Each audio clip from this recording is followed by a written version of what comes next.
Hi, everybody. Welcome to the relaunch of my Tuesday night Back to Business broadcasts.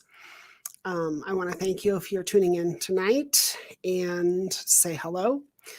I had a guest speaker lined up for this evening. We were going to discuss some important topics, but they unfortunately had a family emergency and are not going to be here. So I'm going to have a little change of plans this evening. We're going to talk about some happenings, local events, community involvement, and county party involvement, those types of things. One of the first things I want to do is let you know that next week, for our broadcast on the 16th, we will be having Mayor of Brighton, Greg Mills, join us as a guest speaker. He's going to be talking about his runoff campaign up there and some of the implications of these types of campaigning. I don't, for lack of better words, problems or things that happen, obstacles. And then in 2 weeks, on the 23rd, which is right before Thanksgiving, we will be having some candidates on to discuss what it's like being a candidate. Really talking a little bit about local candidacy and what it takes to be a candidate. I think that there's a lot of apprehension on many people's part to become a candidate. We're told all the time, get involved in politics, get involved at the community level, and do things to help bring about the change that you really want to see. And for many people, that means being a candidate for some type of public office. And I think it's important to just hear a little bit about what that's like. I think that a lot of people imagine, tons of money and tons of time and different kinds of things. And there is money and time definitely involved, but there are a lot of different ways to win campaigns, to run campaigns. And this year, definitely, we've seen some unprecedented times where lower budget campaigns and things like that have brought winning candidates forward. As the tide changes. So we'll be talking about that in 2 weeks. So again, next week, we've got Mayor Brighton coming on.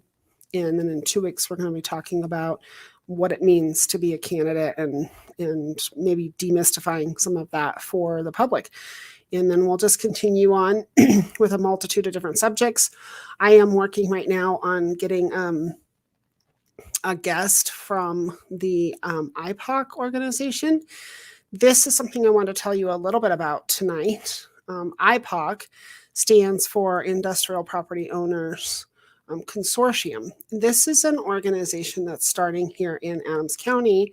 They have close to 200 business members now, and they came together as a grassroots organization in response to a number of new zoning regulations that were coming out that are going to be very destructive to industrial businesses in Adams County. The thing of it is this is not unique to Adams County. This is something that is happening not just throughout Colorado, but in many different places throughout the country, but certainly throughout Colorado. And I see this potentially becoming a place where people will broaden this to a statewide situation. Anyway, I'm hoping that group will grow. I've been attending some of their meetings and talking with their leadership, and they do have a Facebook page where you can follow them. And I suggest that you go and check it out and learn more about some of these regulations that are going to be creating more imposition on business owners. It is just a constant battle for business owners with regard to taxation and regulation and these types of things.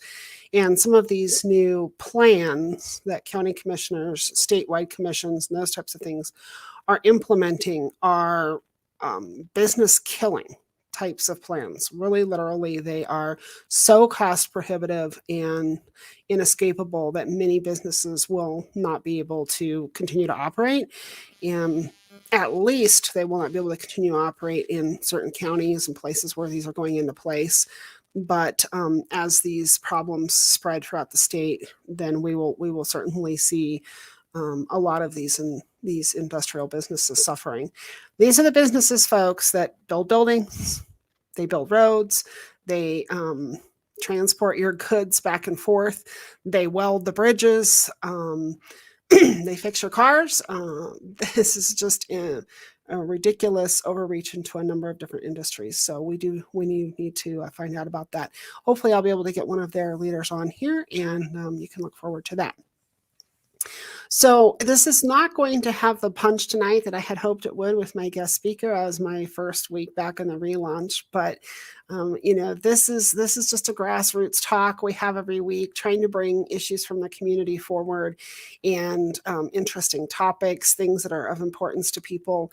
And so it's casual. And so tonight, what I'm going to do is talk a little bit about a couple things that are going on. I wanted to talk about IPOC, give you the lineup for the next couple weeks. But one of the things that I do want to discuss tonight is involvement in politics and in the community. I think that it's really important that we look at how we are involved in things. Sorry.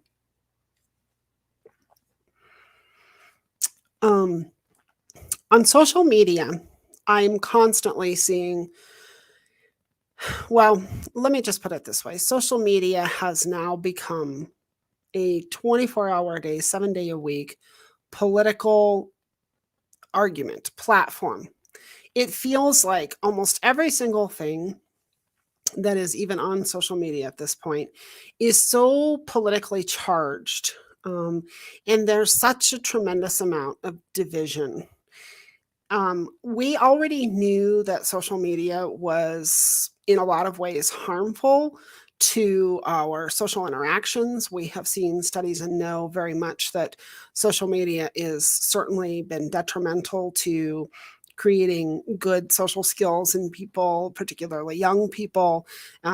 There's a lot of divisiveness on there because of the anonymity that is assumed by being typing on a screen where people don't necessarily have to look each other in the face and suffer the social consequences of what it is that they do.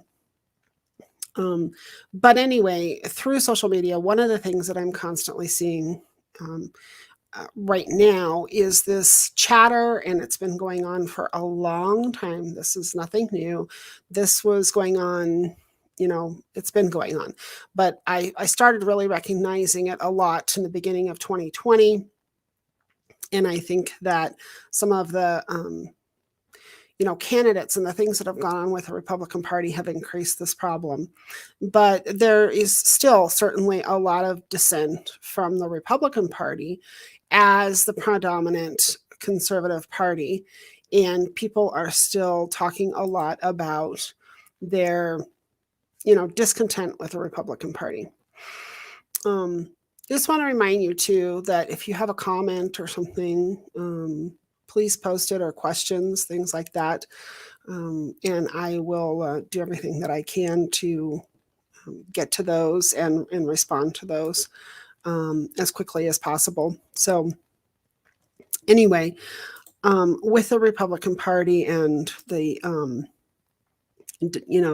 discontent that I'm seeing, one of the things that I have seen is people not becoming politically involved. I hear people say, I don't want to get involved in politics. I don't like politics. Politics sucks. It's horrible. Blah, blah, blah, blah, blah, blah, blah. Yada, yada, yada. Okay. And sure. Okay. That's great. But here's the thing. You can't not be involved in politics because politics is involved in your life. At every level, there is some sort of political group, organization, policy, whatever it is that is controlling our lives, from the lowest level of government to the highest level of government. And of course, people seem to only want to get involved when we're talking about the highest level of government. This year really proved that people are starting to become awake. They are awakening to the notion that local government, things like school boards and city council positions, play a humongous role in their day-to-day lives, in how they live their lives, the amenities they have, the controls that the government has over their day-to-day lives, how their children are educated, how they run their business, for example, like IPOC. That's a local level of government that's going to be implementing new rules, new expectations with regard to zoning that conceivably can put businesses out of business. And I believe that for many years, conservative thinking people have been simply just working, paying the bills. A lot of them like to be and have been business owners. They employ other people, which, by the way, if you have never done, I just want to say that employing people is one of the most challenging things that there is to do. It's very rewarding to be able to give a job to someone else and see them thrive from that, but it is expensive, it is tiring, and it is often thankless. But I feel like those conservative-minded people have been just working for so long, trying to make ends meet, maybe employ some people, get their kids educated, et cetera, that they've just been not paying attention. They haven't been realizing what is going on around them. And so now there seems to become an awakening. I can only pray that this awakening is not coming too late for our economy and for our nation and for the next generation, because we have a tremendous amount of work to reverse and overcome sort of the runaway train that has been plowing over middle America for the last, 3 decades or more.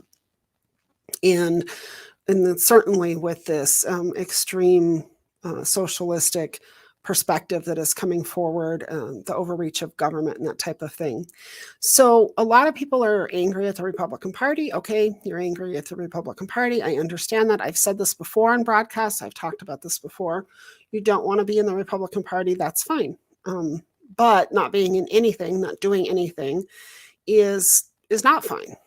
Because if we don't, all of us, stop and lift our head up once in a while and look ahead of us to see what it is that we need to tackle, we are not going to escape the inevitability of, and I'm not saying this to be overly sensational or dramatic, but really the destruction of our country as we know it right now. There is absolutely no disputing that there are people out there that want to abolish our Constitution, change our political system, our ways of governance. And if we want to keep that and keep freedom and liberty, then we have got to, every single one of us, be working to make a change in that direction. So I encourage you that despite the problems or discontent you have with the Republican Party or your political party, to get involved. For example, in the county that I live in Adams County, we have a very big county with many House districts and precincts here, and really conceivably to be fully staffed, meaning that we would have 2 precinct committee people, which are neighborhood organizers in every precinct. The precinct is, it's a fairly small parcel of land. Like the precinct I live in is probably my basic neighborhood. So we might be talking about 500 households or so. Some are bigger, some are smaller. But if we were quote unquote fully staffed, right? Our Republican Party in Adams County were fully staffed, we would have 300 plus people that were actively involved as a precinct committee person in this county. And I can tell you right now, we're not anywhere, not even a fraction of fully staffed. We have a very small group of people who are regularly involved in the activities that it takes to recruit and support candidates, to raise money, to train candidates, to advocate for community issues like election integrity and all of those types of things. And those are all things that a county party can and should be doing in addition to other things. But without proper staff and funds, and that's just not going to happen. So, there's a lot of people that have said, oh, well, I've left the party, I'm not going to do that. And what I would say to you is come back. If you don't like the way it's being run, then come back and fix it, change it, be part of the change. Getting out of the game is certainly not going to fix it. And, I always say, when you tell me that I can't be part of the club, not only am I going to join the club, but I might just come and take it over. And I encourage people to have the mentality of, I am upset. I'm not happy with the way things are, but I'm going to go and try to fix them. I'm going to go be part of the change that needs to happen. It is important. Running for office is not the only way to make political change. This year, I was able to help many candidates that were running for office in local levels. I worked very closely with our school district candidates to help them. And, am I responsible for their win or their loss? No, I'm not. But I can tell you what, I feel pretty dang good knowing that I was able to contribute to candidates' campaigns and help them win a campaign where they can be an integral part of change in my community. I worked with city council. I worked with advocacy groups and community organizer groups over in other cities and things like that all year. And it feels amazing to be able to help and to help create that change. So I just encourage you to do that. To my fellow Republicans who are in the Republican Party and who've been attending and doing those things, make it official. Become a precinct committee person. Get your voice heard and become a voting member of the party. We have state assembly and we have bonus members and delegates to the state party, and it's important for people to be there with diverse and backgrounds. This year, there's a lot of chatter about some of the things that went on within state party and at meetings there. For example, the issue with opting out of the primaries. So some years ago, and I'll just do this in the short version here, right? A law was passed to create to make the primaries open across party lines. And so traditionally what you would expect, right, is in a primary election where the candidate that is going to be representing a political party, for example, in the Republican primary election, then we would be picking the candidate that would be on the ballot to run against the candidates in the other parties, for example, the Democrats or Libertarian or whatever other parties there are. So logic says to us, right, that Republicans would vote in the Republican primary and that Democrats would vote in the Democratic primary, and so on and so forth. People would vote within their party. Well, sometime back, the law was changed to open the elections so that unaffiliated voters could vote in our primaries. This goes for Republicans and Democrats, okay? But there has been a tremendous amount of evidence and speculation that this is, creating a lot of cheating, so to speak, that our primaries are being watered down and influenced by those who want to put forth the worst candidates on the Republican ticket so that they can then cause a loss in the general election, or that they can bring in this unaffiliated vote that will support watered down candidates who don't support our platform. There's just a number of different ways that there's a negative influence from this, and certainly there is. This year, there was a group of people that were trying to get the Republican Party to opt out. It's something that has to be voted on every year. And and certainly there was a division within the party with regard to this issue. And although there were a lot of people that thought we should opt out of the primary, which would mean that we would not participate in the primary elections as a party, we would not be participating at all in those. We would go to basically the way the law reads is to the system which we had in place, our caucus system.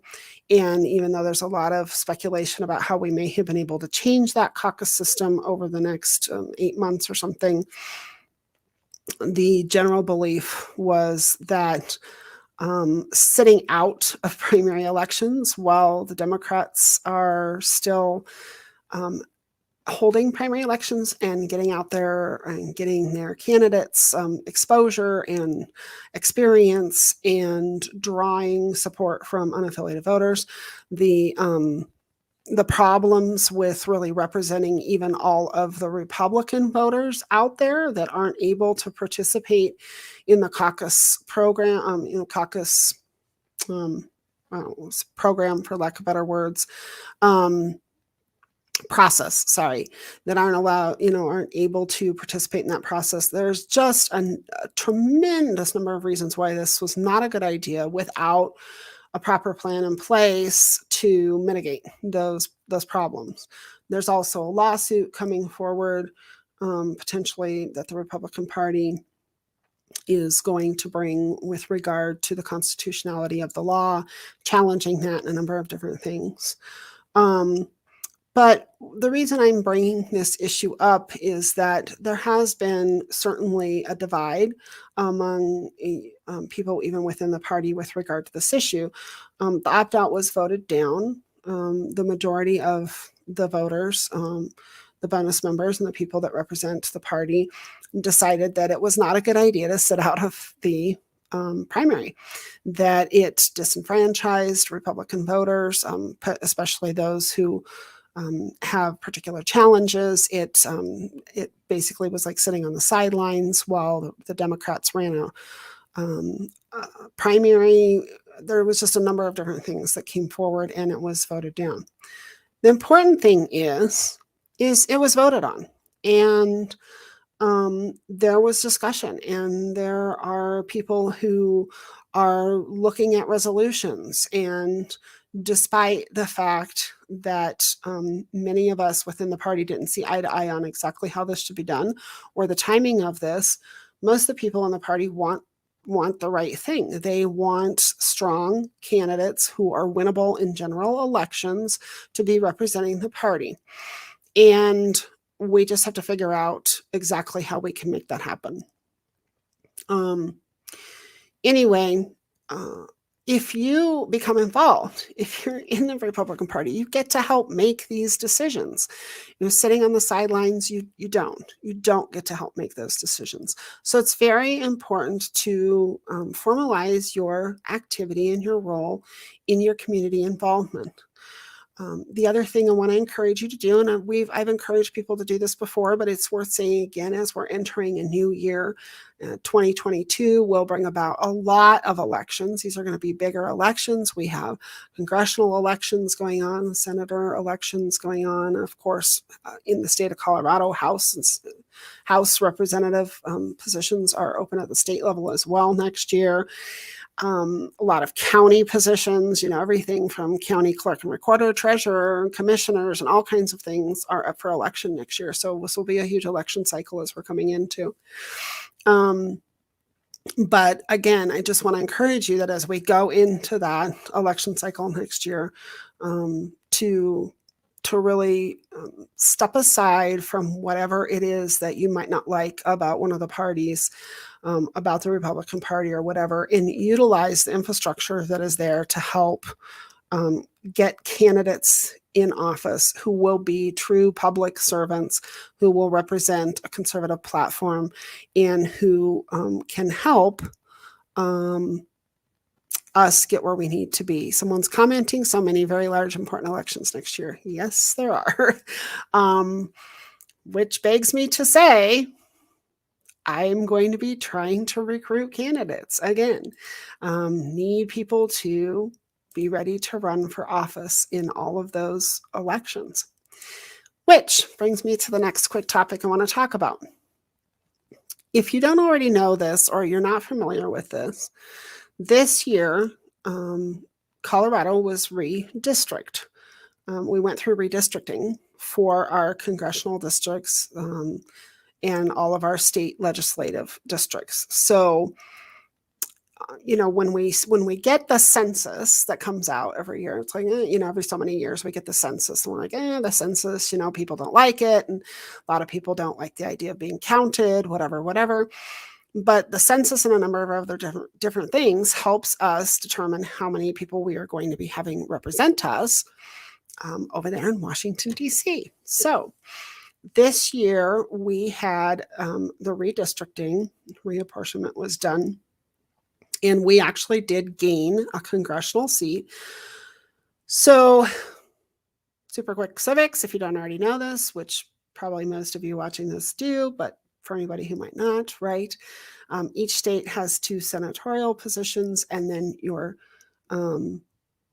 federal U.S. House of Representative positions are based on population, and we had 7 seats. We now have 8 seats, so we have a new congressional district, Congressional District 8, which, yay, I happen to live in.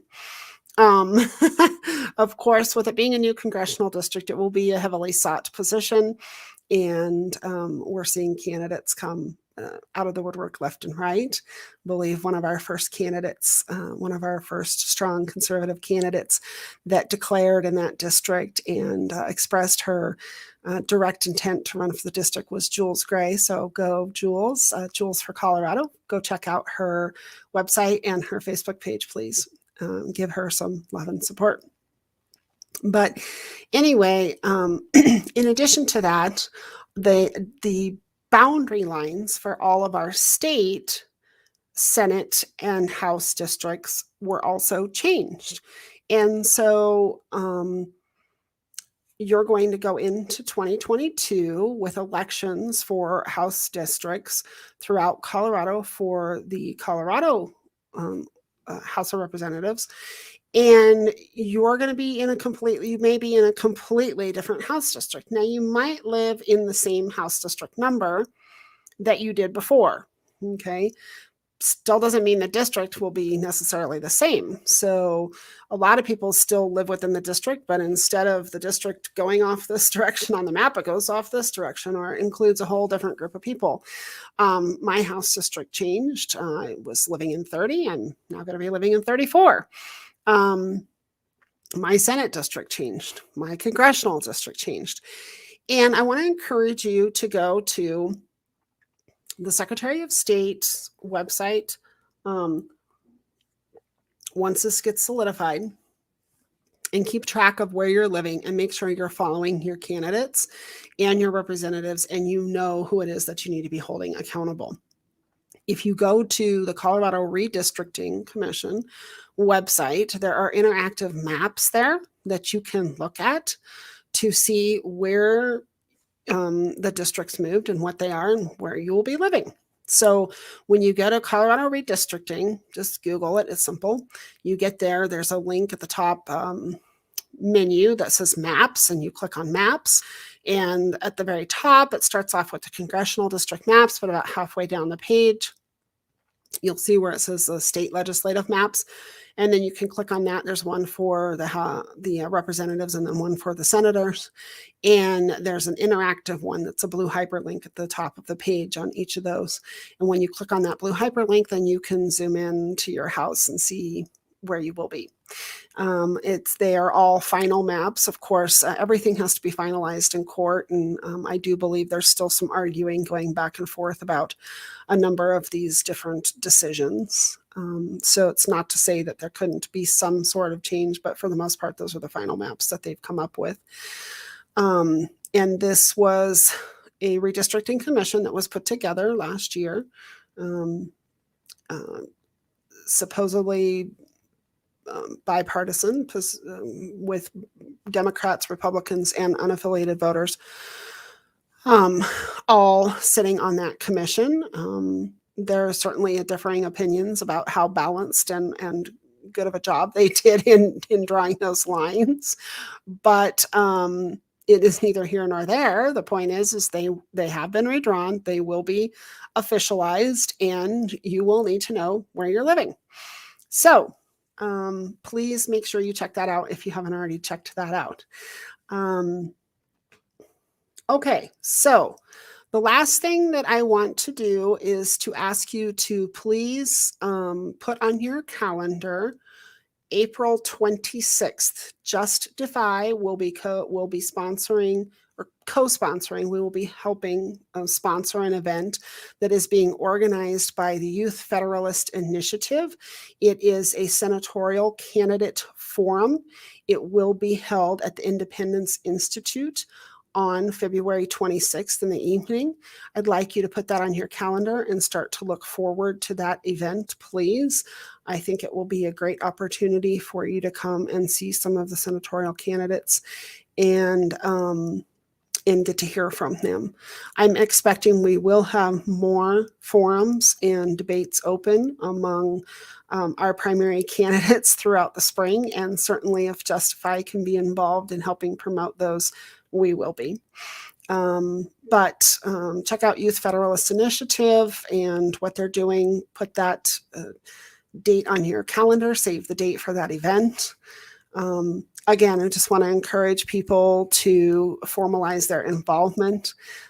If you aren't interested in getting the county party, you don't know what else to do, then contact me and get involved in a group like Justify or some other. If you're an industrial business owner, it doesn't even matter what county you live in or where you are. Check out IPOC's Facebook page. Again, it's Industrial Property Owners Consortium. I see very quickly this organization becoming a statewide organization, not only because I think they have great things to do, but out of necessity.